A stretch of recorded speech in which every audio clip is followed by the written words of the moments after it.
quitting my job in February, and that timeline was a blessing in disguise. Do you have any drama or beef with other creators? Oh, you should start an OnlyFans, or sometimes like we joke about starting drama. That people, is a PR move. Yeah, to watch us. Do you think we compare each other? Let me know if you want me to cut that out in the post. It might be an exclusive. Oh. Hello. Welcome back, soju shotties, to another episode. Today is our first non-James guest episode, so I have one of my favorite people in the world, Julia Faye. Hello. Welcome. Wow, I was gonna ask you, I was like, have you had any other guests before this? No, other than James? You're my first one. I'm so honored. I think my goal has been to like bring on people, but then the overhead of having to do that and like think of, first of all, like the right people to bring on, but also planning all this. I was like kind of stressed this morning prepping for you to come. Thank you. Sarah has so many friends. No. Yes. I mean, are you only inviting creators or like other people in your life too? I think other people. So I have this form that I sent Julia before this episode that's like pretty comprehensive. At this point, I've sent it to maybe like 5 people. Wow.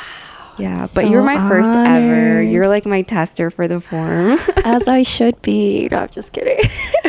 Well, I was saying Sarah has like a great rep in the creator space and definitely in her like friend circle too. So I feel like you have a lot of options, a lot of great people to bring on. So very excited to be here today. Yeah, and Julia's an amazing creator. You have a great rep in the creator space too, I think. I hope so, but I feel like we're very low key. Like That's true. We just dabble. We're not very like involved as other creators. That's true. I feel like recently you've been going to more creator events, right? And like, yeah, it's because I've been unemployed, which we'll get into. So very quickly, Julia is one of my closest content creator friends. She's actually the first content creator I've ever met in person. And we got brunch one time way back in like 2022, right? I remember I just broke my arm. Oh, yeah. And then we had to reschedule it. Oh, my God. Yeah, because I was like, hey, sorry, I broke my arm. Oh, my God. That was so traumatic, too. I know. But when I met you, it was better. And then I remember the day that I met Sarah, she hit 100K subscribers on YouTube. Yeah, you were there when it happened. Yeah, it was such a huge milestone to celebrate with someone you just met.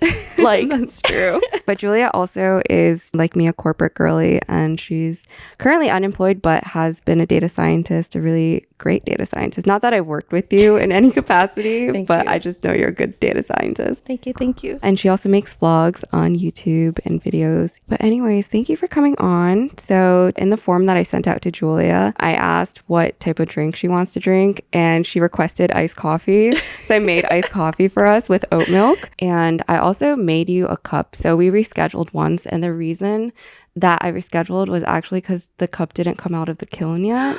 So I have it here. Oh my God, wait, I didn't even notice this. No, actually. The whole time. I have to apologize because the glazing's really not as good as I expected. It looks so much better before the glazing, but if anyone does pottery, you kind of just know that things get messed up when you glaze it incorrectly. Oh, okay. Wow, this is so cute. It says Julia's. You can't even soju. see the front.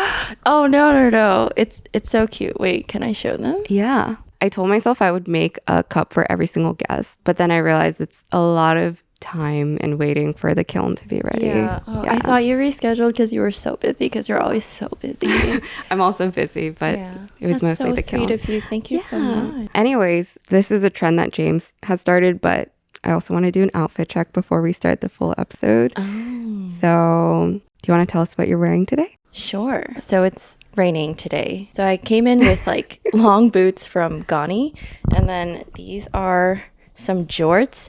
I think I get really inspired from Sarah's jorts that she wears. Girl, often. I'm wearing it today. I feel like every time I wear this, you're wearing those same jorts too. We're like, we have this like telepathy going on. This like puffy top is from Musinsha. I don't know how to pronounce it. It's Korean, right? Yeah, it is Korean, and it's from a brand called High School Disco, which I've been really loving. And then I came with a leather jacket as well. Your style is always so like classy and put together. Thank you. I'm always like waiting to see your outfit whenever we go anywhere. Thanks. I try to be like girly wrapped under like New York black. Do you feel like your fashion is like influenced by Manhattan style? Okay. I think it really does camouflage like wherever I currently am living in. I think if I live in Brooklyn, I dress a little differently. Yeah, because I was thinking about this the other day, because yesterday we showed up in like also similar outfits. Yeah. We were at an event yesterday and we both had like gray skirts on. Yeah. But I feel like we have different ways of like dressing up. And I feel like my style influence is very heavily Brooklyn. Okay. Yeah. I think we have like similar pieces, but then the way that we'll craft the entire outfit is slightly different. Yeah. I always tell Sarah we're same people, different fonts. Yeah. That's true. That's very much it. Yeah. How about your outfit? My outfit, I try to dress comfortably whenever I film podcast episodes, but ever since we started doing like the outfit checks, I've been trying to dress up a little bit more. So I have this like sweater vest on from, it's a brand called like RE_L. Oh. Have you heard of that before? No. It's it on an Instagram brand? I don't know, but they were on W Concept. Oh, yeah. I love W Concept. Yeah, I do too. But it's a very boxy like sweater vest. And then I have my classic jorts from Bershka. And yeah, no shoes, just socks. I have socks on too. No free toes. Do you want to do, because I know I did an intro of you, but would you like to do an intro of yourself? I was thinking about this on the train, and I want to introduce myself without like saying my occupation, which is really hard because I do think like what you do kind of represents a lot of who you are. Hi, I'm Julia. I'm a data scientist and I'm also a content creator. I live in New York City. I was raised in upstate New York, but I was born in Vietnam and I moved to the States when I was 3. I'm half Vietnamese and I'm half Chinese, and I'm Sarah's friend. I totally get you though on the whole like not knowing how to introduce yourself without mentioning your occupation, because I feel like that's something that when you're an adult, it's almost like the only things that go on in your life are like your love life, your career, and then whatever you do on the side, whether it's like hobbies or like other careers, I guess. Yeah, that's true. I mean, you could include like what you like and your passions and things, but I think people need to earn that from me. Like, I feel you gotta like withhold it. I don't think I withhold anything, but I also get a little bit of social anxiety when I meet new people. I don't know if we've talked about this. As extroverts, I feel like it's easy for us to hold conversations and for us to like lead them, but I feel a little bit of like social awkwardness when there's nothing to say or share and there's like silence. I think silence scares me a lot. So I feel like I withhold certain information just so that I have something to say when no one has anything to say. Oh, that's like an interesting take because I've never thought about it that way. I think you've been pretty open with me, and I don't know if it's because we have like a pretty natural friendship, but when I meet people, I feel like I tell everything up front and then I feel like I have nothing to say afterwards. Oh. Yeah. That's fair. I feel like I used to be like that, and then strategically I've just learned to like let them give me something and then I'll give them something back. Oh, yeah. So the conversation flows a little bit more naturally, and then I don't get put in this position where like I don't have anything to say. I think that scares me. It stems from more of like a selfishness aspect of like I'm really bad with awkward silence with like the majority of people, and then obviously with my friends it's fine, but yeah.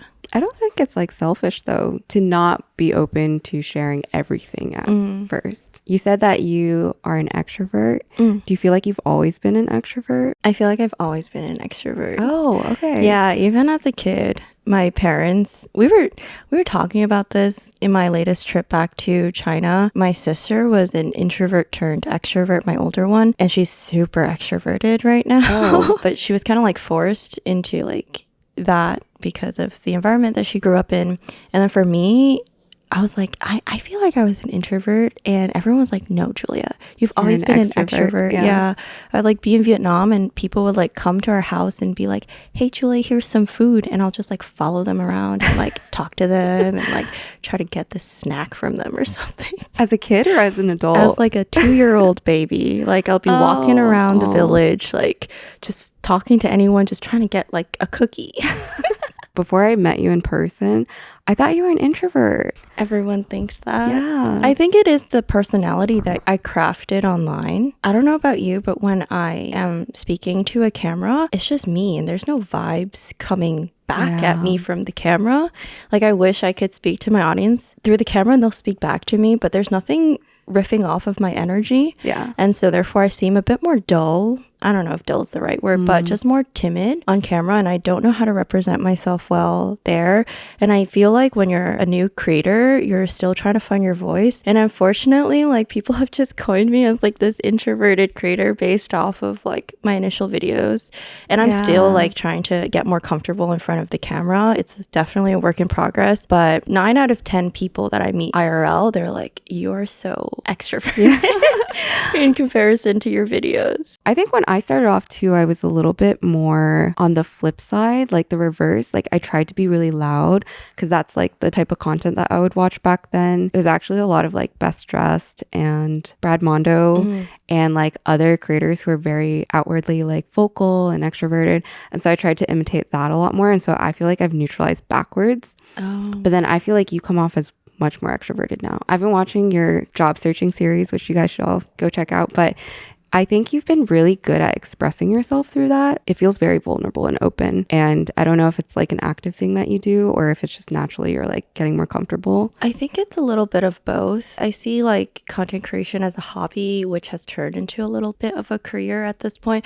And so like in my life, I just strive to improve in everything that I do. It doesn't have to be like a very set goal, but I want to feel like I'm doing better with each thing that I'm doing. And so I did have a goal to be more transparent and open with my audience. And it's been like a difficult journey to actually do that. But I'm really glad that it's resonating and I'm getting good feedback on that. Yeah. You're an extrovert, right? That's, I think, the funny thing. I think everyone thinks I'm an extrovert. Personally, I think I present pretty well socially. You do, yeah. But I realized in the last like year or two that I have low energy when it comes to like socializing. And so when given a choice of like whether or not to socialize and do things or stay home and be a homebody, I think my choice is always to be a homebody. And I feel like that's one of the characteristics of being an introvert, right? And then, oh my God, I'm so hungry. My stomach is growling. We had a long night last night. We did, yeah. And we woke up so late. For context, last night we just went to Jersey, the American Dream Mall, which is the biggest mall in the US or the second biggest mall in the US. We're not sure. Someone fact check us on that. But it was such a commute getting there and such a commute coming back because, of course, Jersey takes a while to get to. And then we had to wake up early and Sarah had some technical difficulties this morning. Oh my God, yeah. I lost the audio footage for 2 episodes and a lot of other small intermission segments. But thankfully, it wasn't like a guest episode, which is why we are double mic'd today. Yeah. Struggles. I mean, we've all been there and I've paid a lot of money to get my like SD card back. Yeah, you would think like a CS degree would help us. No, not with hardware. I'm only so hardware dumb. Did you ever take like electrical engineering classes or like mechanical engineering classes? I don't even remember what it's called because it's so traumatizing. Like, like we had to learn about bits and things like that. And then we had to code in like VHDL, if you know what that is. And you studied computer science, right? Yeah. How did you transition from computer science to data science? Because in my head, it's a little bit different. Like, it's not the same academics that you would need to learn for that. I found out about data science through, like, Association of Computing Machinery. There's a lot of CS clubs. I was a huge club girl. Oh, really? Yeah. Oh, I wouldn't have imagined that. Yeah, I was also vice president of my high school. Oh, wow. I ran for student body every year since middle school. How big was your high school? So small. Okay, that makes sense because I'm thinking like my high school was 500 people per class. Oh, yeah. Was yours like? Mine was like 100 people per class. Oh, yeah. Okay, yeah. So I feel like it'd be so intimidating to run for student body president or vice president in that case. I feel like everyone knows that Julia's gonna run every year, and every year I'd come out with my custom made t-shirts and posters. Oh my God, you did that? Yeah, I'd have my friends funny. like come and help me like make these t-shirts and I'll like give it out. Like, are you gonna vote for me? Here's a t-shirt. I kind of love that. What is the equivalent of that in adult world, there's not really any like social, I guess if you're part of like run clubs or things like that. Run clubs, like volleyball clubs, dance teams. Oh yeah, and you're part of a dance team. I am, but it's like very like project based whenever I have time, which is like once every 6 months. Yeah. Are you working on something right now? You are, right?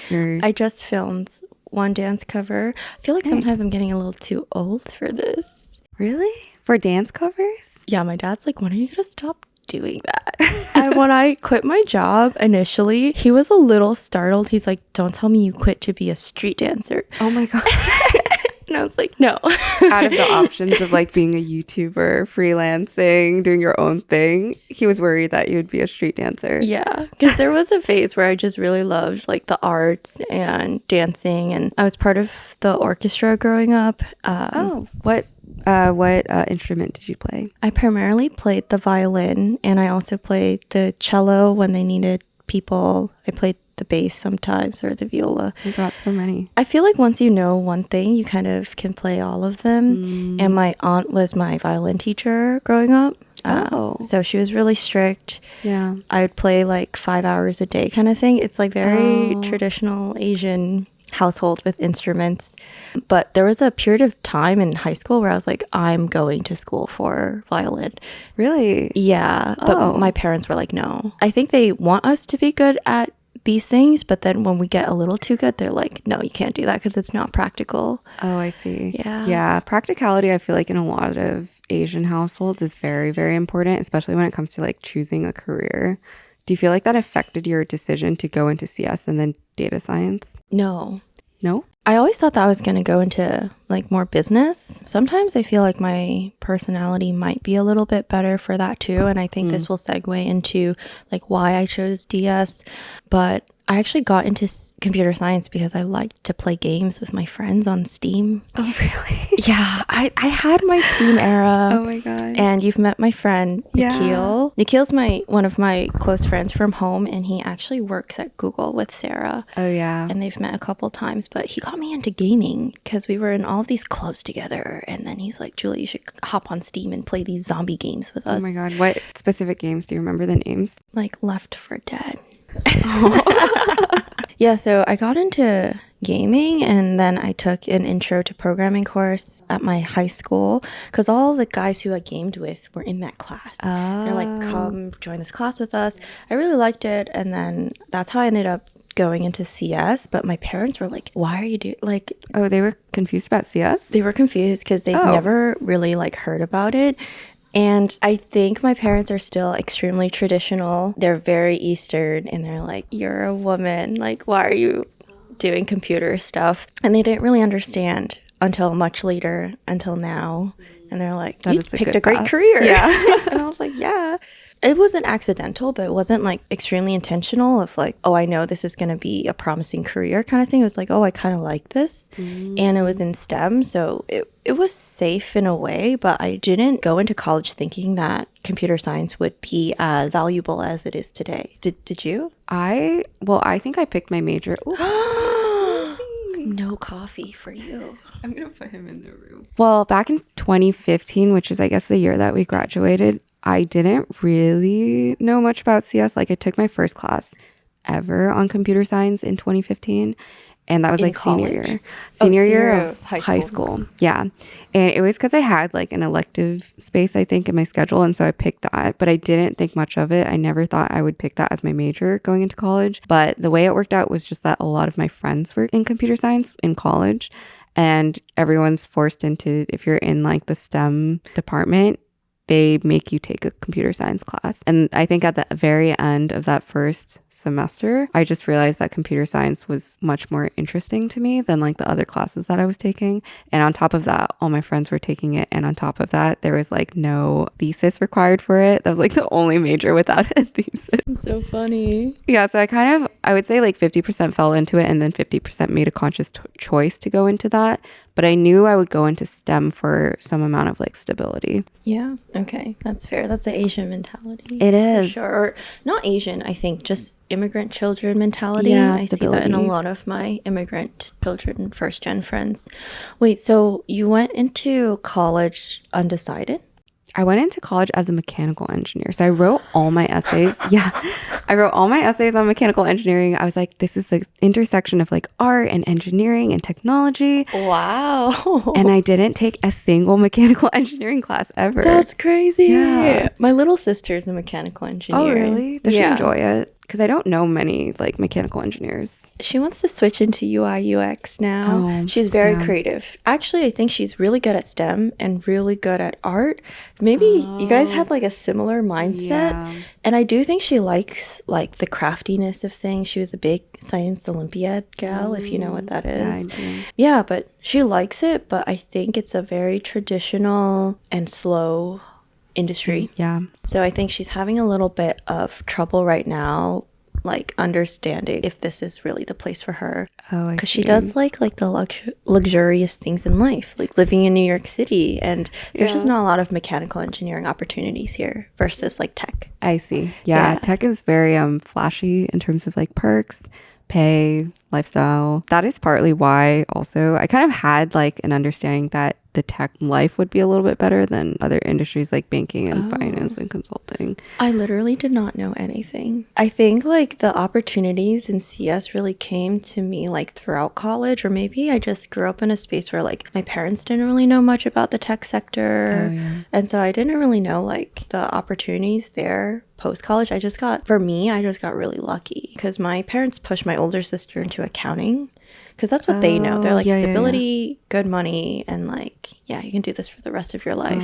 So I think we're at like the age of 17 or 18, we're pushed to make these decisions when we don't really know the repercussions of like, or like what we can do with like this college degree. Oh, yeah. Yeah, but you're forced to make a decision of what you want to learn then. Yeah, I feel like especially with immigrant parents, they also don't have such a broad understanding of the job opportunities that are out there. And so my parents would tell me to go into a government job because they were like, you know, you get good health care and pensions, things like that. But it's hard because like when you're a kid, you don't really know what to do. And so you kind of take cues from like your parents and then older people. But I think I got lucky because my friends were more informed in college about that kind of stuff. So I kind of learned about like tech in that industry through my friends. And I think I'm really grateful that I was able to like learn about that. Yeah.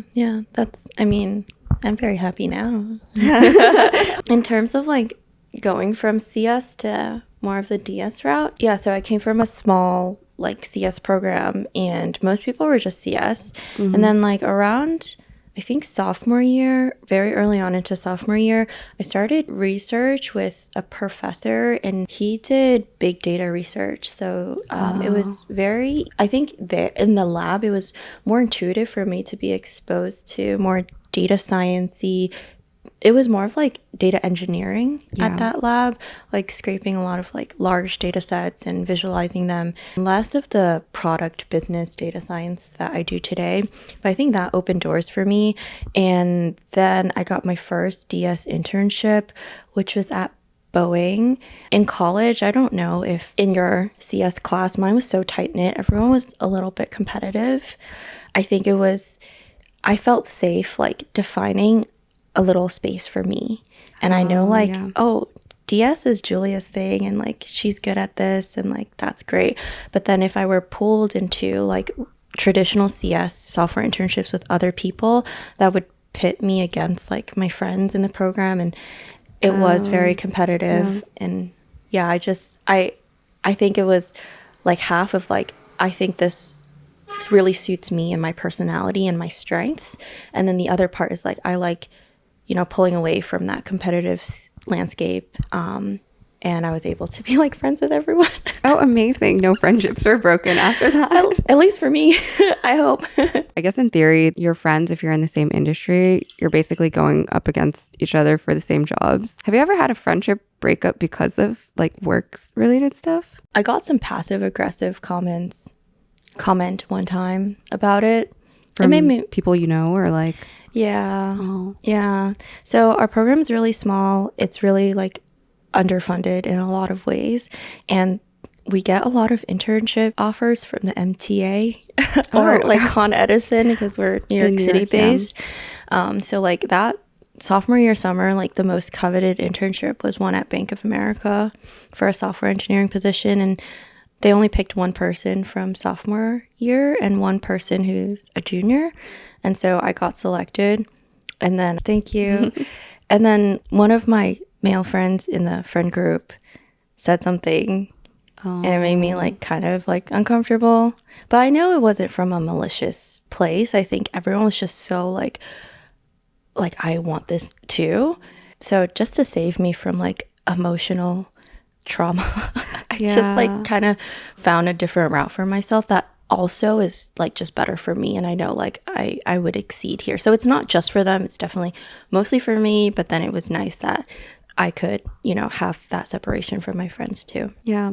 Not to latch onto that malicious comment, but were most of your, I guess, peers in the space male? Yeah. Okay. Yeah. I would say, I don't know. I feel like my program was so imbalanced. This is a question I get asked a lot just when I make videos about my career and everything. But do you feel like you've ever experienced some amount of, first of all, imposter syndrome as a woman in tech, but then secondly, discrimination against as a woman in tech? Yeah, a lot, I guess. More than I thought I would. I mean, I think like upright discrimination or like in your face, not as much, but maybe passive aggressively. Yeah. And I think because of that, that feeds into my imposter syndrome. As humans, the way that we think is impacted by how other people treat us or how other people react to the things that we do. So I came into college like very confident, but then I think because of the experiences and like the passive aggressiveness and the comments that I get, it kind of like chips away at my self-confidence, and therefore I got imposter syndrome from that. But I came as like a whole person. But basically the guy in my friend group at that point in time, he basically said like, oh, Julia got that internship because she's a girl.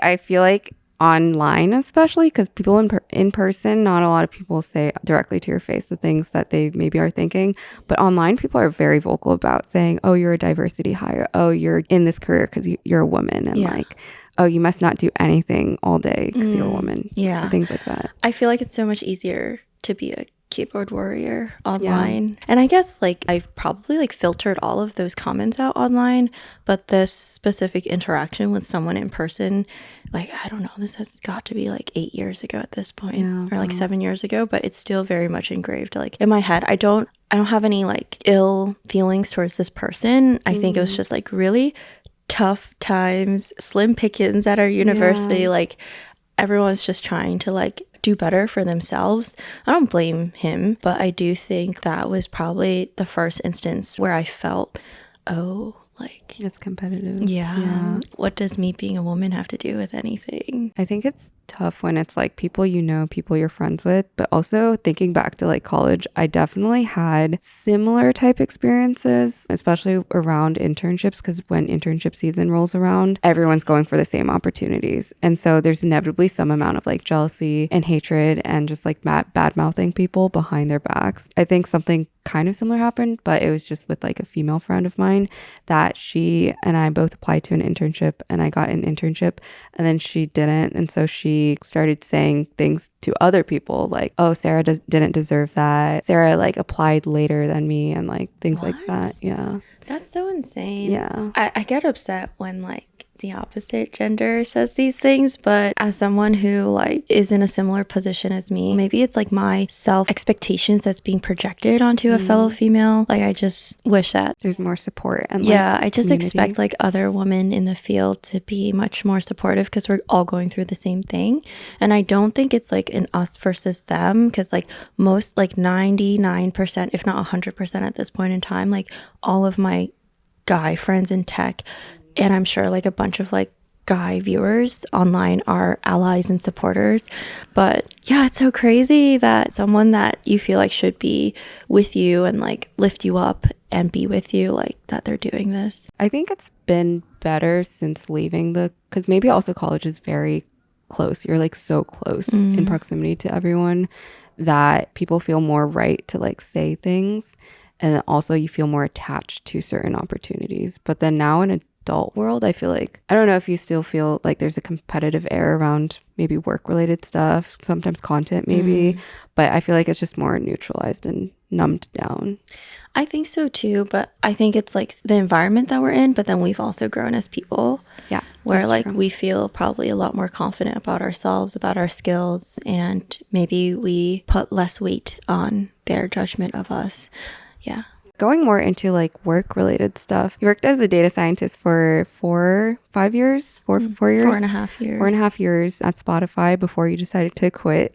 And I'm sure that was like a very tough decision for you. I'm just curious what led you to that decision, because if any of you have not watched her videos on it, it's a very hard decision choosing to leave a big company like that. Yeah, I think for me, like the main thing was like progression, and I think I touched upon it earlier in this conversation, where I just always want to feel like I'm improving, whether it's like incremental or like a big jump. I just want to feel like there's meaning to what I'm doing, and that I'm working for something, and it doesn't have to be anything grand, but I felt very stagnant, and I feel like that's just a huge signal for you to like move on. I felt like I was working a lot and I wasn't getting the returns that I felt like I should be getting, whether it's in the form of career progression or respect. And then I think the tipping point was definitely life changes. Yeah. And I don't want like this to be a morbid piece of the podcast, but I think when you do encounter death, like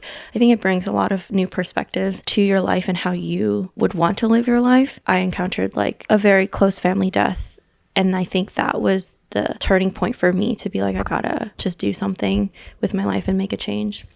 So it was a lot of like factors that kind of pushed me there. It wasn't one day I woke up and I'm gonna do this.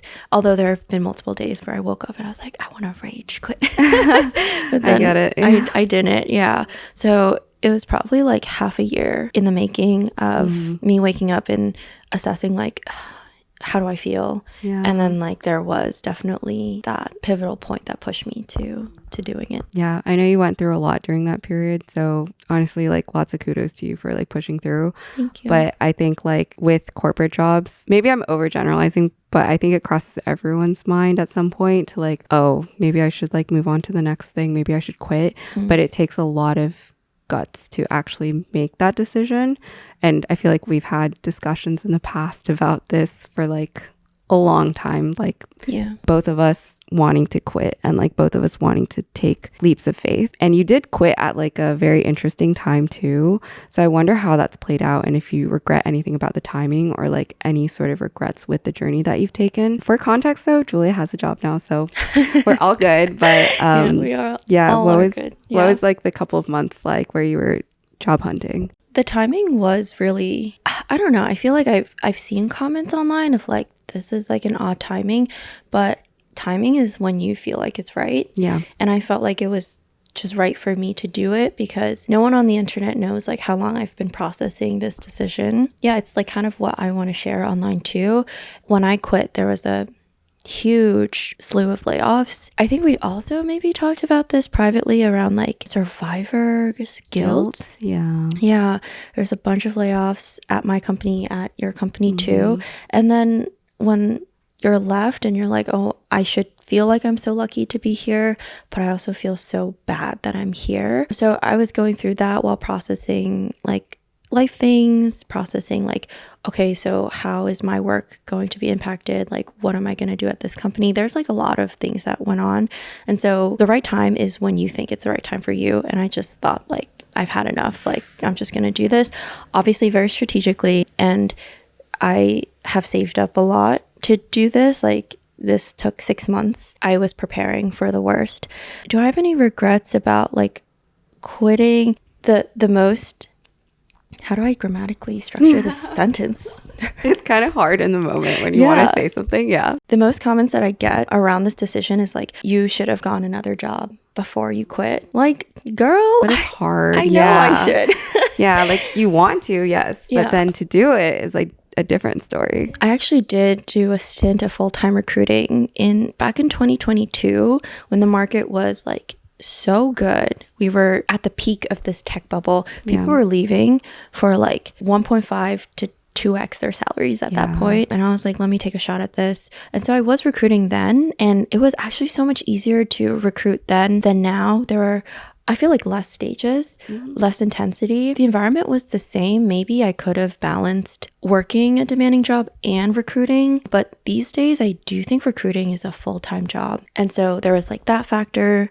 And then also more life events happened since I quit my job. So all of my grandparents died within the past 6 months. Sorry. Yeah, it's okay. But when I think back about that, I do think that I made the right decision, because even at a great company like Spotify, where I feel like they provide us with a really good culture and good time off and all of these things, I don't think any company would let me take a total of 2 months off to be with my family in Asia. So I think quitting my job in February and that timeline was a blessing in disguise, because I didn't plan for everyone to go. But because I was out of a job, it was so much easier for me to just spontaneously go to Asia and like be there. And I feel like being able to support my parents and saying my goodbyes, I think that's invaluable, versus like if I were to be chained down with a job back then, I think I'd have a lot of regrets.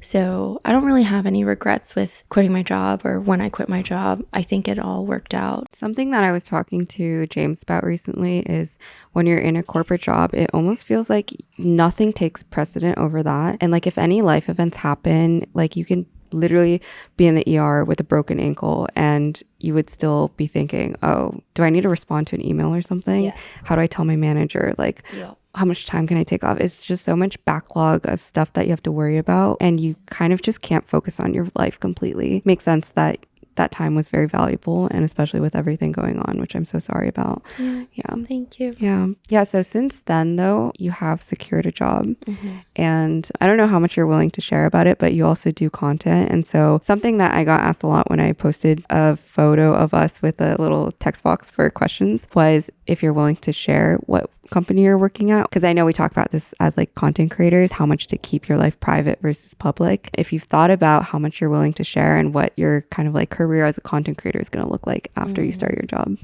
Yeah, I actually was going to save this for our conversation after the podcast. I feel like these are just topics that we would talk about during our hangouts, but I've been stressing a little bit. So this is very raw, first time conversations that I'm having with Sarah. I didn't know this question was coming. Oh yeah, no, we can cut this from the episode too. It's okay. I feel like for your podcast, I think this is the whole purpose, is to be more open. I've been really thinking through this exact question for the past 2 weeks. With my company, I think at this point in time, I'm not comfortable sharing the name, but it is a startup. And I think you would hopefully know it if I tell you what it is. And I'm just going to leave it at that. Yeah. I see all of you trying to find my LinkedIn, and I'm not going to update my LinkedIn for a little bit just to keep you guys on your toes. Oh, okay. I don't know if you feel like it's risky when you expose where you work and make content off of that. And I see this as an opportunity to shed myself of that skin. But then I get worried because I'm like, how do I differentiate myself from all of the other creators, New York City vloggers online? I think the rule of thumb is to niche down, and then now it's niche down. And I do think that when you're a vlogger, you have to present an interesting perspective to your audience. And the little flair that we have is that we work at these, nice coveted tech companies. And that goes back to a conversation that we had a while ago of when I quit my job, or if I quit my job, will people still want to watch me if I don't work at Google or if I don't work at Spotify? And then now with this new job, well, one, I don't know what the company policy is. And I feel like that line is so thin where they can love it or they can hate it. So for my entirety of being on YouTube, I haven't started a new job. And when you start a new job, I think 3 to 6 months is the regular time for being on probation. So I really want to make sure that I do a good job. And I don't want to get fired immediately. So I don't even know how consistent I can be with social media, one. And then two, I don't want to risk my new job by posting about it. Right. So that's why I'm kind of keeping it a secret for now until I go in and figure out like what I can do with it. But then I also have the option of just discontinuing like this work week in my life as a data scientist at XYZ company. I want my audience to know me for who I am versus like what I do, but I understand that what I do is can be interesting to people. Right. So I don't know. Yeah, no, I think you definitely shouldn't feel obligated to share details about your life. Even as like a lifestyle creator, I think there are things that you would want to keep to yourself, and it makes sense to. And sometimes there is that parasocial element where people feel entitled to know. But at the end of the day, like, you're living your own life and you don't necessarily want to let everyone into everything. Like we were talking about at the beginning, you know, you got to withhold a little so that there's more to share later. But I definitely think, I guess the space that we're in is very interesting because we do talk about our careers a lot. We do talk about our life in New York City.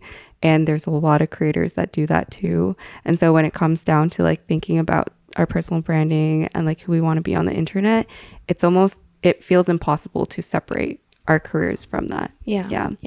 And then, you know, when we introduce ourselves, the first thing we do is like our occupation, right? Yeah. So it's only natural for us to want to do that. Yeah, but I've just been marinating through like, what else can I provide through my content if I don't, you know, introduce my new job or vlog my new job. And at this point, I don't know how long you've been on YouTube, like officially. Yeah. I think maybe we're reaching like 4 years. I think we are. It's so crazy because when I still think I'm supposed to say like, oh, I'm a new YouTuber. Like I just started a year ago, but we've been here for a while. We're like old YouTubers. I wouldn't say we're old. We're middle-aged YouTubers. We're middle-aged YouTubers, yeah. And I still think about the 7-year thing. Oh, yes. That Joma tells us. We have a friend who mentioned that the lifespan of a creator is 7 years. So we're counting our days until He really like scared me. But, you know, obviously there are edge cases and there are outliers of creators who can rebrand themselves and be successful throughout many, many years. Random question, but when you first started doing content, what did you think your content career would be? Like what niche you would be in, how everything would play out, your end goal with that, and like that journey? I wanted to be a fashion girly. Oh, girl, same. I feel like we started so similarly and now we ended so similarly. It's not the end yet, though. Maybe we can both be at the next Chanel fashion show. It was so hard because fashion is already a very saturated space. Yeah. I think that was okay for me. Like, I love a good challenge. But what wasn't okay with me was at a certain point. So I consistently started posting during the pandemic, and this was like in the depths of the pandemic. I saved up so much money because I moved home to live with my mom, and I had this like excess money from not paying rent, and I was like, great, now I can buy clothes. So I was shipping boxes of clothes from Style Nanda, Yes Style, like all of these brands to do try on hauls, outfit like videos. Like a lot of creators will have a rack and then they'll like make outfits for like 20 minutes. I did some of that, and then at the end of the day, I didn't feel good about it. I look at my room, I was like, there's just a bunch of clothes. Like, I can't even go outside. Yeah. Like, what am I going to do with this? And I call that my COVID pile of clothes. I've not touched it. And so there's this aspect of consumerism that I didn't love about being a fashion girly. But I love fashion and I love expressing myself through fashion. I just don't know how I can make me being a fashion girly online happen without me feeding into a lot of materialism and consumerism. Overconsumption. That's actually a really funny part of being a creator is even then, now we're not in the fashion space, because I also used to do those like try on hauls, and I also did not like just the amount of waste that came out of that. But then nowadays still, I feel like this is maybe not the best thing to say, but I think getting PR is stressful sometimes because I give a lot of it away to like my friends and my family now. But I do think there's an overconsumption aspect of that, and there's all this packaging and like wonderful stuff that they put into the PR packages. But I think overconsumption is kind of the nature of certain lines of content creation. Yeah. which makes it like more of an ethical question too sometimes. Yeah. Do you like ever say no to PR? I sometimes don't respond anymore because the way that like PR comes in, for me at least, is like through emails. They'll solicit your address and like phone number and certain information about you to send you the PR package. But sometimes if I know I'm not going to use a product, I just don't take it. But then there's this other flip side of being a content creator where you want to establish good relationships with brands. And so you sometimes are like, okay, let me take it so that I can develop a relationship with Chanel, which we don't have contacts for, but I don't know why we don't. Chanel, hit us up. So on the topic of, I guess, like being a content creator in general, how often do you think about personal branding, and what do you think is like your hope for your personal branding? I feel like I think about it often, and then once a year, like towards the end of the year, I think about it very intentionally and strategically. And I kind of like set the tone for how I want to be represented online. Yeah. I'm a big journaler and planner, and I'm a very type A kind of person. I'm always our trip planner. No one else in this friend group plans. I'm very grateful for that. So I have this sheet that I go back to at the end of every year. And I would ask myself like these set of questions. What are 3 adjectives that you want to be described as? And then I think for me is like authentic, productive. Keyword. Yeah, keyword. That's a keyword for SEO search. Yeah, and like relatable, I think is another one. And then there would be other questions of like, how do I want my audience to feel after they watch my video? And then it'll be like relaxed, calmed, like heard, things like these. And then that's kind of how I develop my branding. It's more about like how I want people to perceive me, because when you're on the internet, you get to craft who you are. I want to be authentic, but I'm very strategically showing them a side that I want them to see. Yeah. I think that's why, going back to the people are surprised when they meet you to find out you're so extroverted, is that I think strategic element of being a creator is something that I've really had to, me personally, like really had to learn the last couple of years. Because I guess when you first start content, you don't really think strategy much at all. You don't really think about your personal brand. You kind of just like are like, oh, I'm going to show everyone every part of myself. But then once you become deeper into the creator game, you realize everyone has like a different type of branding, a different set of personality traits that they show to people. And it's been hard. Like, I think there's not a lot of discussion around how hard it is to have strong personal branding. Yeah. And I think you've done it really well, like as a creator. Yeah. And I think like people definitely think those things about you that you listed in like the 3 productive. Too productive. Do you think there's other things as a creator that are very challenging for you? Or like when it comes to being a creator, what are like the top 3 things you prioritize or think about most often? Personal branding is probably on that list, right? I'm glad that you think that I have strong personal branding, but I still struggle with trying to get people to understand like who I really am. And I think the key to like any really big or successful creator, or I don't know if this is the key, but ideally most creators want a community that really know them for who they are. And so I still feel like there's like a strong subset of the community that I've built that knows me, or knows me the way that I feel like they know me, or would support me in that way. But then how do I get more people to understand who I am? That's a question I ask myself all the time, because I do think having done different niches and types of content, it's hard to have people latch on to every part of you. They usually latch on to like one specific trait or thing, like for example, our jobs. Yeah. And it's hard to share everything. I think the way that I see it is like, you know, how you have friends for different purposes, like partying versus like deep, thoughtful, intellectual conversations versus like work friends. Not everyone's going to know every side of you, but as long as you work towards like sharing as much as you feel like is good with that subset of people, I think that's like the goal. Another struggle that I have right now is thinking about growth. When I do my yearly journaling at the end of the year, I will always write like, I need X amount of subscribers and X amount of average views and X amount of monetary gain for me to continue doing YouTube for the next year. And if I hit these goals, great. Because I think out of my like pie of life and things that I dedicate myself to, I put weights on each of them.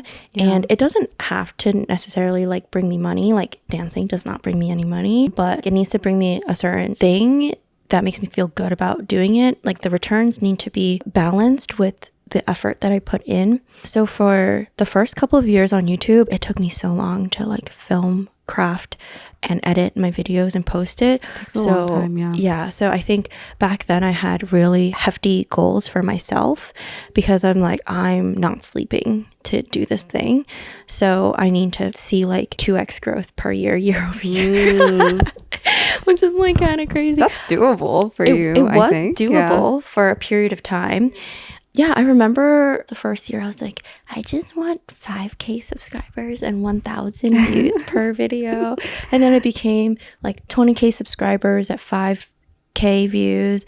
And then all the way up until like 100K subscribers at like 40K views or whatever. But now, like, obviously, I think we get really good at our craft, and you still like take so long to edit. I think you put so much time and care into your work, and for me, I'm like, this is kind of working for me, and there's a point of more effort but diminishing returns. Yeah. And I kind of like know when to stop, whereas I feel like you're such a giver and you're like, I can always do more for my audience and I can do better.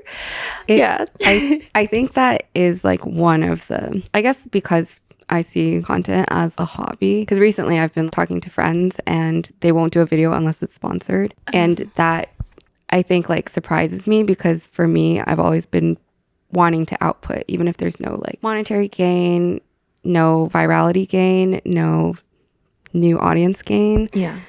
But then I'm at that age now where I'm like, time is pretty valuable. Yeah. And I really have to like think about, is it worth spending so much time editing? Because I definitely think when I first started doing content, it was like I would pour night and day into the content outside of my work, of course. But then it would just be constantly like working towards improvement on the content side. But then gains tend to slow down after a certain period. And it wasn't always like smooth and straight up. But I think the mentality that I was raised with is, as long as you work as hard as you can, you will go as fast as you can. But I think content, it rewards in different ways and in different periods. And that's what I think has made it hard for me to constantly stick to like posting every week, editing my videos to max capacity. Yeah. But your videos have been like really well edited recently. Oh, thank you. You've also been growing a lot too. Because I'm unemployed.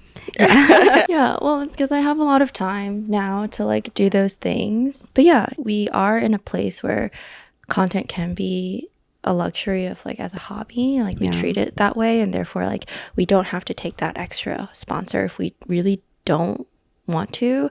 And I think we heavily like vet our sponsors, and we would only work with people that like we genuinely like, and we feel like our audience would like this too. We have that power because we don't depend on YouTube or content creation to like put food on our table or like pay our rent kind of thing. It's like great supplemental income, and I think that is the best way to do it, and I would hope to like continue doing it like that.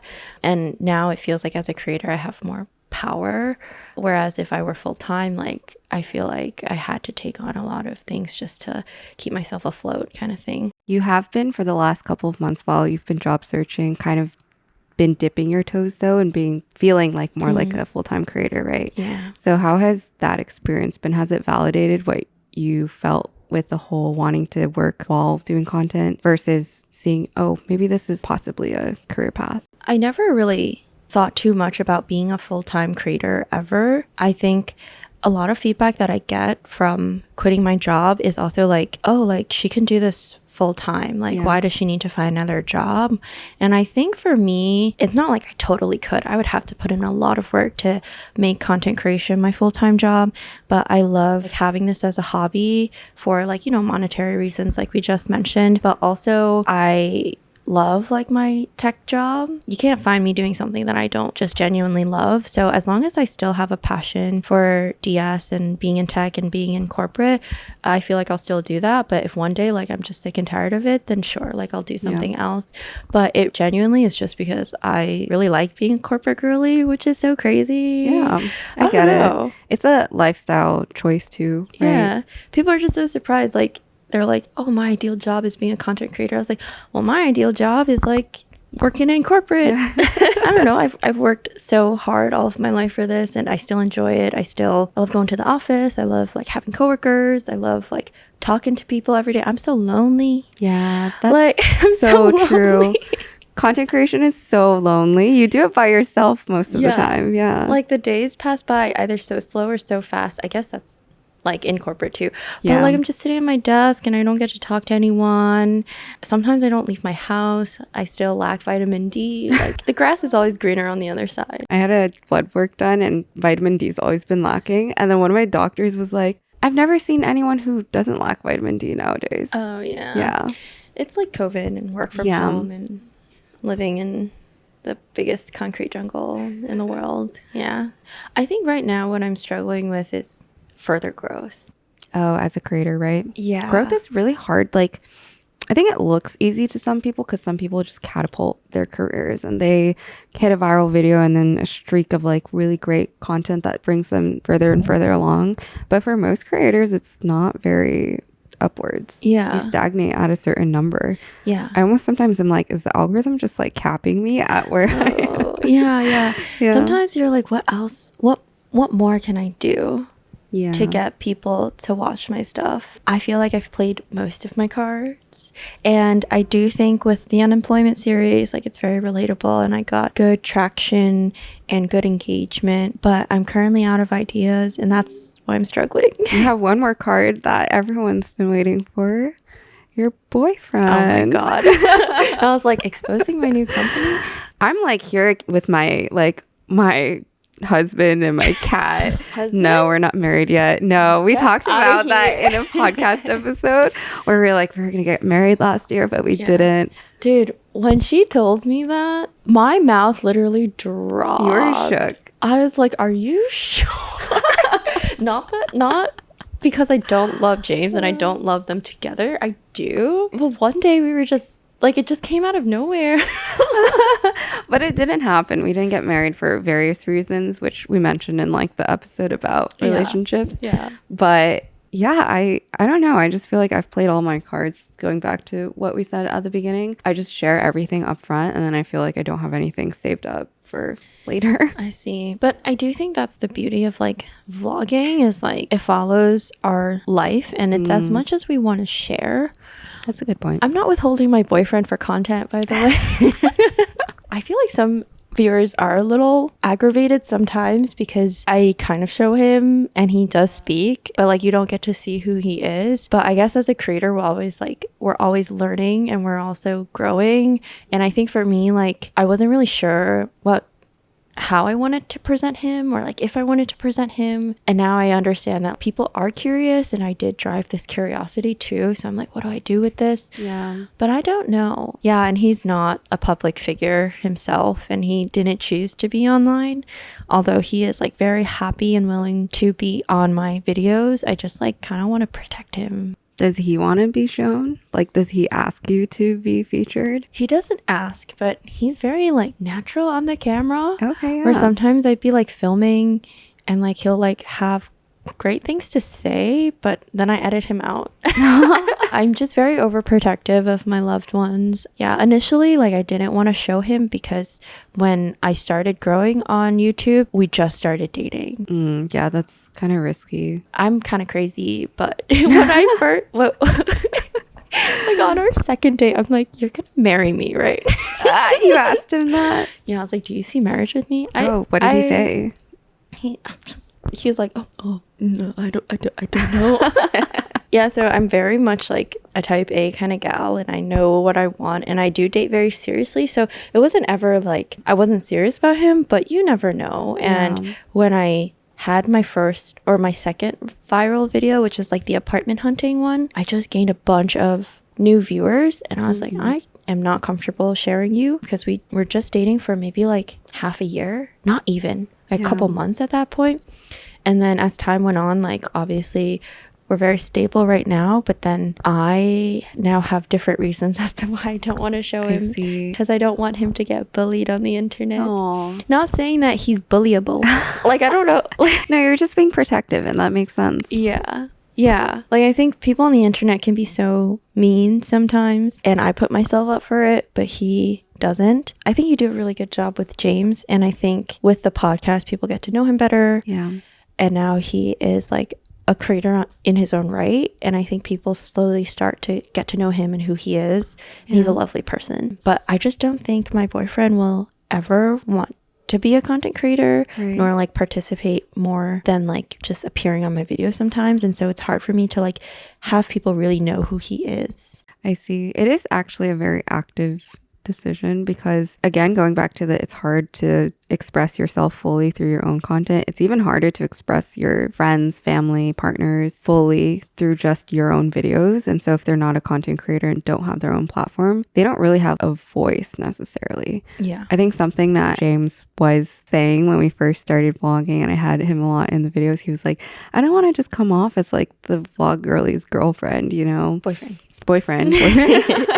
James is one of the girlies. So I totally like understand and respect that decision. I feel like I see a lot of comments though of people asking why you blur your boyfriend's face, and so I think it's good that you cleared that up. He's a big part of my life back then, but even more so now as like we're approaching our late 20s and we think about things like getting the big married. M word.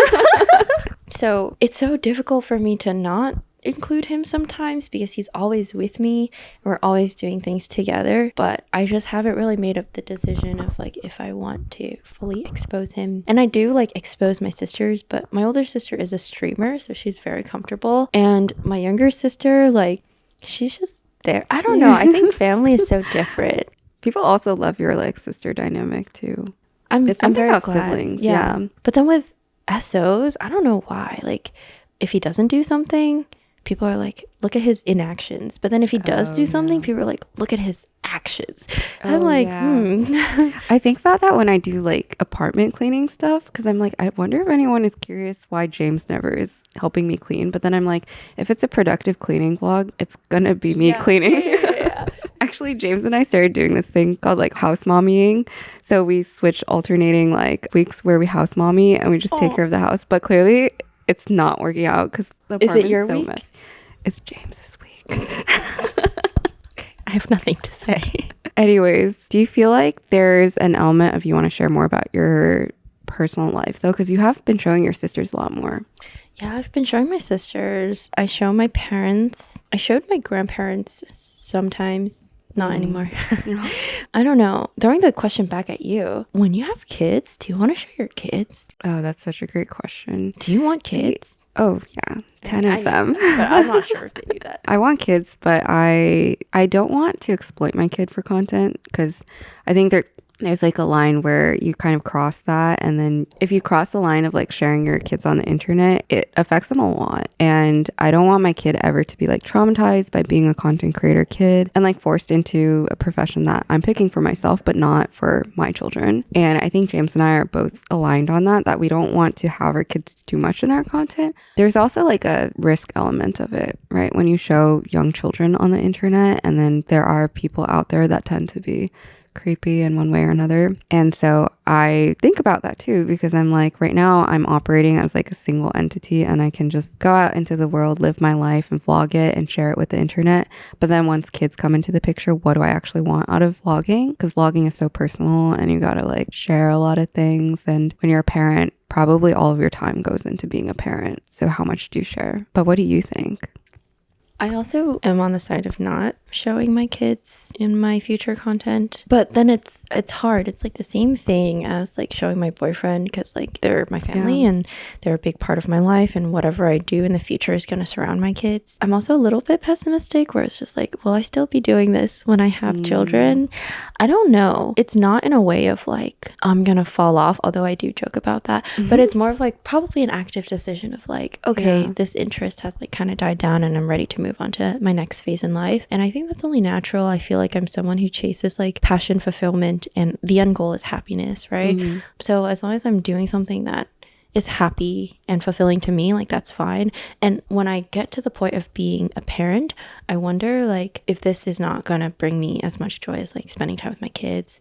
So I think naturally like things would just happen. But if I do have my channel still, I probably will not show them, although I would love free diapers, because diapers are so expensive. Everything baby related is so expensive. Everything. And I want to buy my baby like the Dior stroller. Yeah, stroller. Yeah. What does your boyfriend think? Also, do you have any like description of him? Because I know your viewers probably want to know more about him. I'll start off with his Myers-Briggs. So he is an INFJ. Take that information as you will. And I am an ENFJ. Oh. So we're very similar, but also kind of different. And he's very introverted, but he does not want to be portrayed as shy. I would say he's very reserved. He doesn't really do well in group settings. I think he's very like to himself. He's very stoic.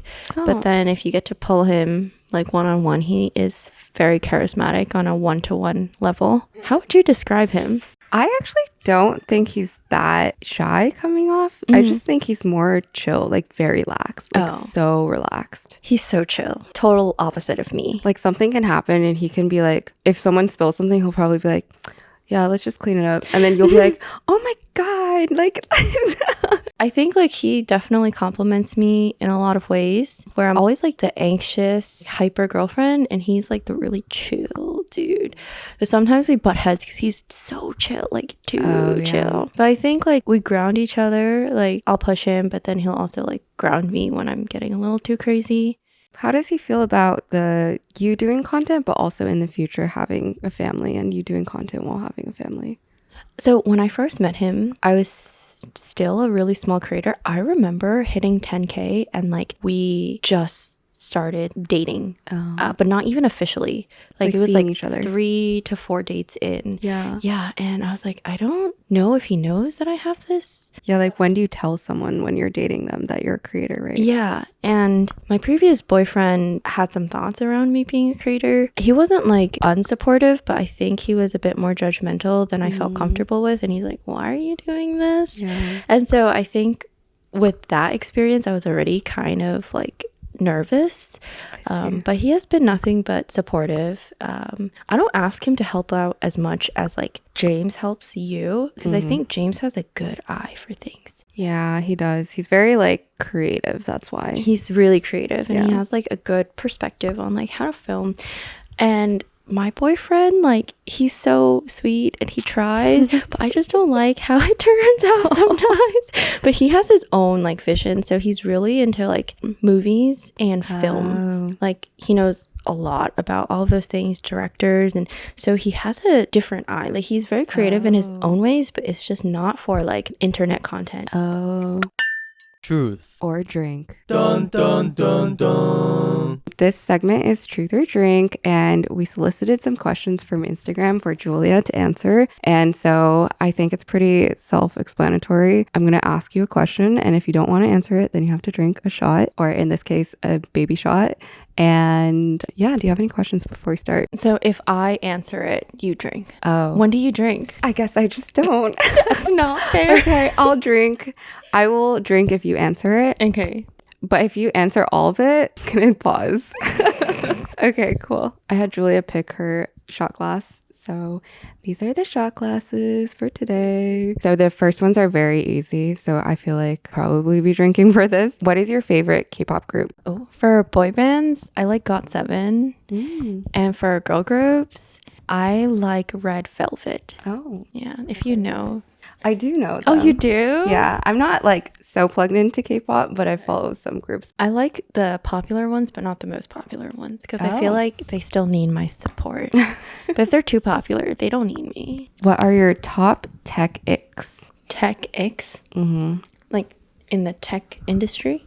I think in the tech industry could be about people, could be about the work you do, the companies. Oh, I guess like my ick is when like people wear too many company branded things outside of work. Oh, I see. But low-key, I sometimes do that, but tastefully, I guess. But some people like only wear company swag. Yeah. Yeah. I think when I lived in Seattle, it was so bad. Like on the weekends, I would go out and people would just be drenched in like Microsoft hat, like shirt, pants, backpack, and a tumbler. That's because there's a lot of tech folk in Seattle. Yeah. And then also, I don't think they dress the way that in New York everyone cares about look all the time. Yeah, that's fair. I just realized none of these questions are super like.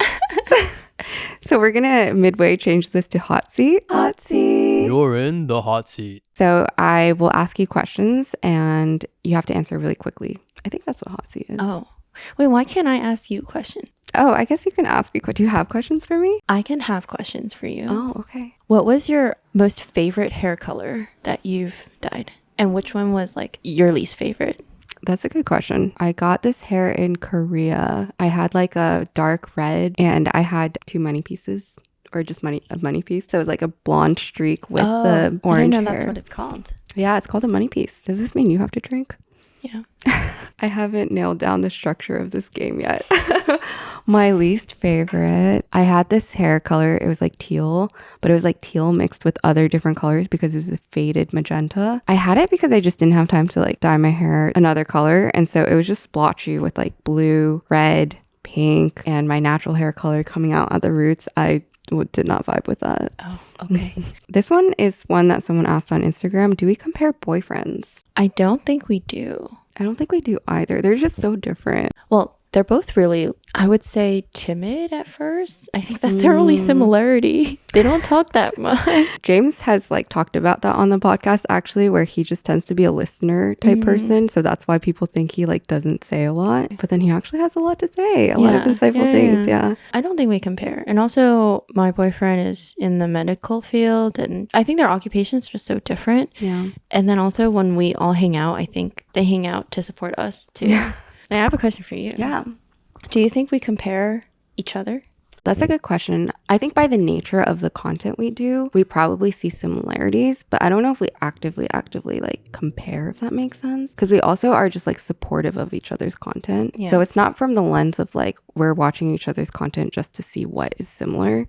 It's just more of like, oh, like Julia's going through like her career search stuff. I'm thinking about my career and other things. I think that's how we compare. But it's never from like jealousy or competition or a malicious front, if that makes sense, because we're friends. Yeah, I agree. I think I take a lot of inspiration from like what you do, but it's not like what you do I have to do. My philosophy in life is rising all the boats together kind of thing. Yeah. And I do think since we're so similar, like there's no harm for me for you to like grow. Oh yeah, it's beneficial for both. It is beneficial, right? So I think in that sense, like we're very much like all in this together kind of mindset. Yeah. I like how supportive we are as friends and just our inner friend circle too in the creation space, because sometimes I feel like there are content creator friends that are very competitive with each other. Maybe because we work full-time jobs and it's not our full-time, we don't think that way. I think it's easy to be in that mindset if like it's kind of like back in the college like thing. I'm glad that it's not like that, but I can see how it can be with certain creator friend groups. Yeah, no, not us. No drama. Do you have any drama or beef with other creators? Sometimes like we joke about starting drama so that we can get more That people, is a PR move. Yeah, to watch us. Would you like to see us manufacture fight? A drama? Yeah, I'm gonna go on my channel and start shit with Sarah right now. What would you say though? I don't know. I feel like, you know, the girl with like, you know, the orange hair, I feel like, you know, and she works at like this big tech company. Her content's so subpar. Oh, I was like thinking like, who are you talking about? It's me. I thought we moved on to the next topic and I was like, wait, Julia is too innocent for life. So like she wouldn't even know someone's taking a jab at her if like so. Another controversial question for you is there any creator that you dislike, either know or have met? I'm actually gonna take a drink. I don't know. When it comes to like this industry, it's so public. It's so hard to actually have like strong outward opinions about the space and the people and like even like brands and things like that. Yeah. I don't want to say anything because I feel like people would press like, who is it? Like, oh yeah, I can cut that out too. No. I think it's totally fine. I don't know. I think you guys should all give creators a lot of grace. Yeah. Don't judge us until you meet us in person. I think a lot of them are very nice and very kind and very different from how they perceive themselves online. It goes both ways though. I'm going to leave it at that. Yeah. Another topic is what's been the nicest thing someone said to you in a comment or a DM online, and what's been the meanest? I think the nicest ones have to do with like them just talking about my personality and how I make them feel. So like you bring me a lot of comfort, and it goes back to like, oh, I've done my job around like my personal branding, because I do want my audience to feel like very good after watching my videos. So like I was having a bad day, but then like I watched this video and it's very comforting, and they can relate a lot to what I'm saying for that particular video. And then I think the meanest has to be around just like blatant judgment. Like there's no valid basis for them to say these things, but they do. And I think typically like that comes from videos that reach a certain point of virality, and it gets out of bounds of your typical subscribers. For my like I quit video, there's a lot of mean comments around like, oh, you should start an OnlyFans, or there was like a bunch of people saying like, good thing that you're a woman, because if you were a man without a job, like no one would want to be you. Oh my god. Or it's like, really? oh, at least you can just stay at home now and do your job, or things like that. But unfortunately in the tech YouTube space, there's just a lot of like mean tech men. Yeah, that just like put out these comments that are very derogatory towards women. How about you? What are like the comments that really make you happy being a creator, and which ones are like WTF? Yeah, I think the best ones kind of similarly is the ones where people really resonate with things that I'm saying, which is why I think the podcast has been really rewarding, because I get to speak more of my inner thoughts. And through that, a lot of people have been commenting things like, this is so relatable. I feel everything you said about friendship, about career, about what you're going through. And it's comforting, one, knowing that I can like reach people like that. Like I can give people comfort in one way or another, but also that my personal thoughts and my feelings are validated as well. So I think it goes both ways. And I think why that type of comment really hits me is because it hits both ends. The meanest ones, also very similar, are people who make claims about you and assumptions about you on the internet, like, oh, you got this job only because you're a woman. I find like attacks on the way you look especially like jarring. I'm like, are you a viewer, or are you just coming into my video just to say something? But generally just people who make assumptions and say negative things about my career, my life, my boyfriend, like things like that. Those comments always come out of left field for me. We're gonna go speed round. So would you move to Asia? At this point in my life, no. But I've thought about it. What's something crazy that we did together? Crazy? Yeah, we do go out together. Yeah, we do. And there's drinking. Oh, yeah. I feel like I am not the crazy one. I'm not pointing fingers. I'm pointing fingers. I think because I'm a smaller, petite person, I have a hard time with my alcohol tolerance. Yeah. So I tend to get more like drunk, but I've been better. I feel like Sarah is also a really good liar when she's drunk. I'm like usually the group mom, and I'm like, how are you doing? She'll be like, and I was like, okay, like 1 to 10, how are you? She's like, I'm like a 3. And I would actually believe you. Because when I say that, I am at a 3, and then 5 minutes later, I'm at a 7. I don't think anything like too crazy, unless you want to do something really crazy. They're all pretty tame. Yeah. Anyways, I think those are all the questions. I try to keep intermission short, but it always goes so long. I know. Yeah. I watched like yours and James's intermissions, and I was like, is it still intermission? This is the whole video at that point. Yeah. Anyways, back to the regularly scheduled program. I think earlier you mentioned stuff on the horizon. I guess family's on the horizon, but what else is on the horizon for you? Either in the near future or long future, if you know. I am excited about my new job. I start in, I guess from today, like a week and a half or something. That's so soon, yeah. Yeah, I had a whole like month off in between, but then it went by way too fast, and I was enjoying fun employment. So yeah, I'm excited to start. I don't really know, like I'm trying to pre-plan a lot of things, so just figuring out content strategy and posting schedules for when I do start work, figuring out like that whole creator existential crisis thing that I'm going through. I might be going back to school. Oh, is that the first time you're sharing that on any social? I think so, okay. yeah. Let me know if you want me to cut that out in the post. It might be an exclusive. Oh, we have exclusive content here. Yeah, I'm trying to sort things out with school right now. That's so exciting. That's so much to juggle. Yeah, I feel like I thrive in situations where I'm really busy though. Yeah, so I used to like work a full-time job, do content. Content was like at a peak at that time, and then I was also running the nonprofit. Oh yeah. Yeah. Were you running it? Yeah, so it's called Send Chinatown Love. It's like a nonprofit organization to help small Asian-owned businesses in New York City. And so I joined as like a founding member, and then when the founder left, I was co-executive director. Oh, wow. So I was doing that for a couple of years. And then it just got way too crazy with post-pandemic life and then creation picking up and things like that. So, but I do think like I plan and structure my time much better when I have a lot of things to do. Yeah. Like these days, I think this is the only thing that I have today. Oh, that's so nice when you have like a clear schedule and you don't have other commitments. But even coming all the way to Brooklyn, I really appreciate it. Well, yeah, thanks so much for inviting me. Yeah. I feel like I'm never here, but no one ever comes to Brooklyn. It's like a different state. I'm kidding. I feel like it's bad because I take like 2 naps a day. Oh. I'm gonna go home and take a nap. Well, are you sleep deprived? Because I'm always constantly sleep deprived, so I feel like we need naps. But you're sleep deprived because you overwork yourself.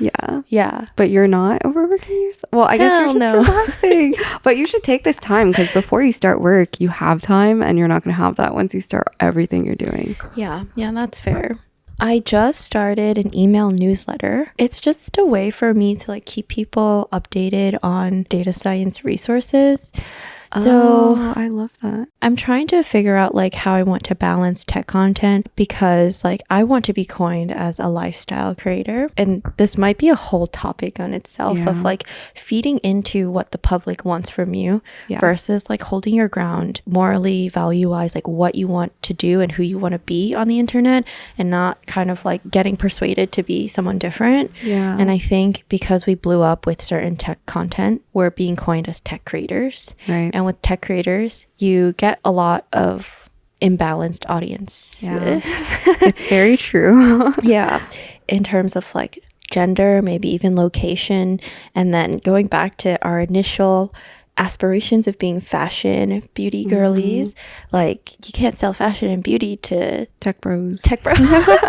We love our tech bros that support us, but it is kind of difficult being invited to, you know, New York Fashion Week as a tech girly in a way. And then also like with the whole unemployment series job searching thing, I think I was really leaning into the tech aspect of my content. And now I have a bunch of tech folk who watches me, but then I want to revert back into like my normal lifestyle vlogging. So how do I keep everyone kind of happy without sacrificing my wants and like who I want to be on the internet and what I want to share on my channel? So then I created this new medium where I can share very like tech heavy things. Is it a Substack or is it just an email? Yeah, it's just like literally like plain email, like lowest friction. I'm very shy about posting my writings. Although I do enjoy writing and journaling, I rarely share any of those things because I feel like I'm not very well spoken or well written. You're very well spoken. I don't think so. I also am like a huge grammar Nazi. And I'm very hard on myself because I grew up not taking English very seriously. And then I had to enroll myself in a lot of like grammar classes in college. Wait, really? Yeah. Oh. That was my favorite class in college. I didn't know they had grammar lessons in college. Maybe that's a little... It's for the English majors. But I was so insecure about how I spoke and how I wrote that I enrolled myself in 2 like advanced grammar classes. Oh, so it was like really high level. It wasn't like teaching you proper grammar. The first class was, and then the second class was like really high level or like low level, I guess. I don't know, like really into the nitty gritty of English grammar and like Latin things like that. But yeah, I think it's because my older sister used to make fun of the way that I speak and write. It's always like the siblings that... Family trauma. Yeah, so much trauma, but I owe it to her for speaking and writing the way that I do now. So I would never publicly publish my writings.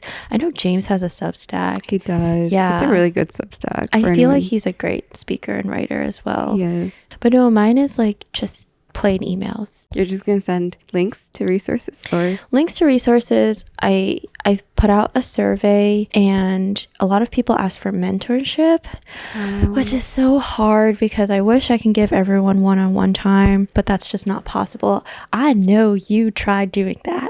Yeah. That is so insane to me. Tell them what you did. I think I was just, it's hard now, right? Like in retrospect, I just think when I first started doing creation, anyone that would reach out for a coffee chat in the company, outside of the company, I would give them time to like, you know, get coffee, chat. And at a certain point, it just adds up. Like everyone's hounding you for coffee. And then once you make it clear that you do coffee chats with people, everyone's DMing, everyone's asking, everyone's writing emails. And I have such a hard time balancing it. And still I do sometimes take on coffee chats, especially if it's like someone that knows someone, one of my friends, and they reach out through them. I think it's just, there's a level of like having to maintain connections with your audience, but then having a boundary too, where I can't dedicate my whole day to just coffee chats. I like it when people are like adamant viewers and they come in with a lot of questions. And I've had a lot of really like meaningful coffee chats where someone will come and be like, you're the reason I am at Google. You're the reason I pursued computer science. Like my whole interest in tech came from your videos, and it means so much to me. But then sometimes there's the people that don't really watch your content, but they just see that they work at the same company as you. They will throw a calendar invite onto my calendar without actually reaching out and asking me. And then going into the meeting, it's literally all, how do you do content creation? What cameras do you use? Like, what do you recommend if I want to be a creator? And I think that's where I kind of just set this boundary for myself where I'm just not capable of taking on those coffee chats anymore. But it's really hard to say no, because there's just so many DMs all the time asking. I know. Sarah is a very sweet soul, and you all should protect her at all costs. Thank you. I feel like you overextend yourself, and you really try to be as genuine and authentic as you can be, but there are limits. And I think you feel that at the end of the day with like your body, and it gives out. My back pains. Neck pains. Yeah. I think that's the thing with doing lifestyle though. There is a parasocial element of being a creator, and you want to cater to your audience, but you just at the end of the day have to find the right mediums to do that.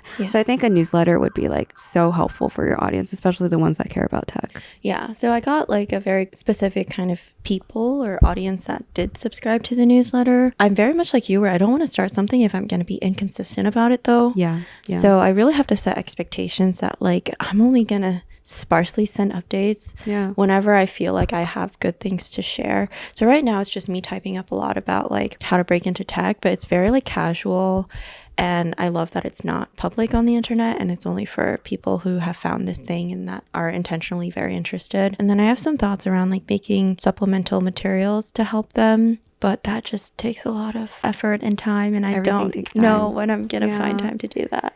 Out of my own curiosity, how big is this subset of people that want resources from you? Yeah, I posted the video like 2 days ago, and in that video, like I was like, sign up through the link, and I got around like 500 people. Oh, wow. That's pretty good. Yeah, it's going to keep growing too. I wouldn't know. I think it grows as you provide value. So I remember with the podcast, I mentioned it a few times before it even launched, and there were like 300 people that I love dearly that like subscribed to my podcast channel. But it wasn't until the first video that I outputted that people were like deciding and realizing if they wanted to subscribe or not. And so you haven't sent out any emails yet, right? No, I haven't. So I think that once you have a repertoire of like emails and stuff like that, there will be more people. But then again, it's like a very niche thing too, and the people that want the resources will sign up. Yeah, that's fair.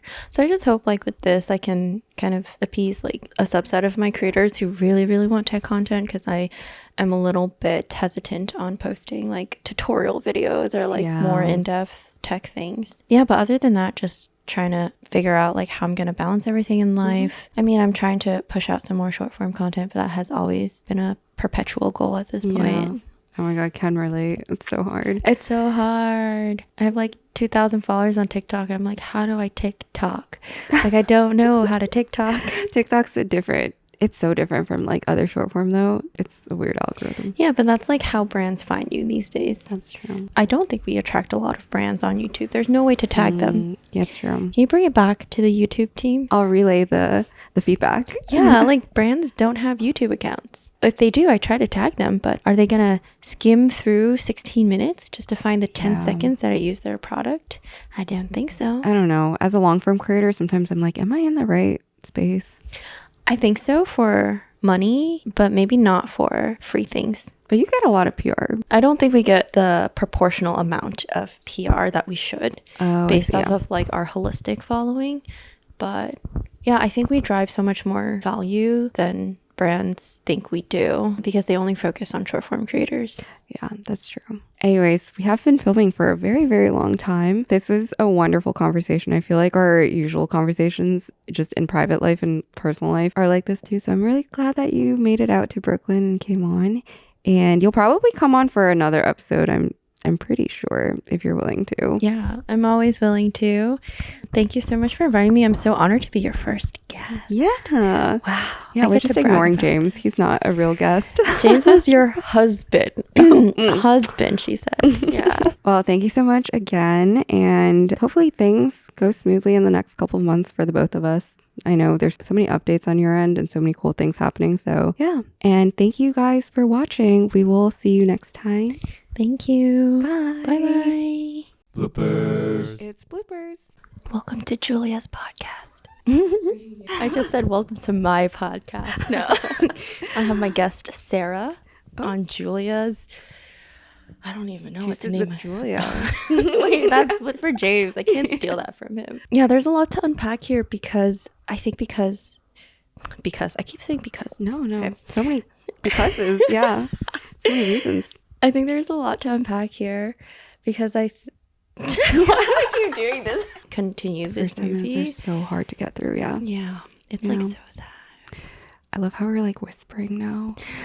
I don't know what it is about these mics. Can I speak like this? Yeah, it picks up fine. But I'm sure like this is very like soothing and okay. Yeah. Anyways, back to the regularly scheduled program. I love how you say that. Back to the regularly scheduled program.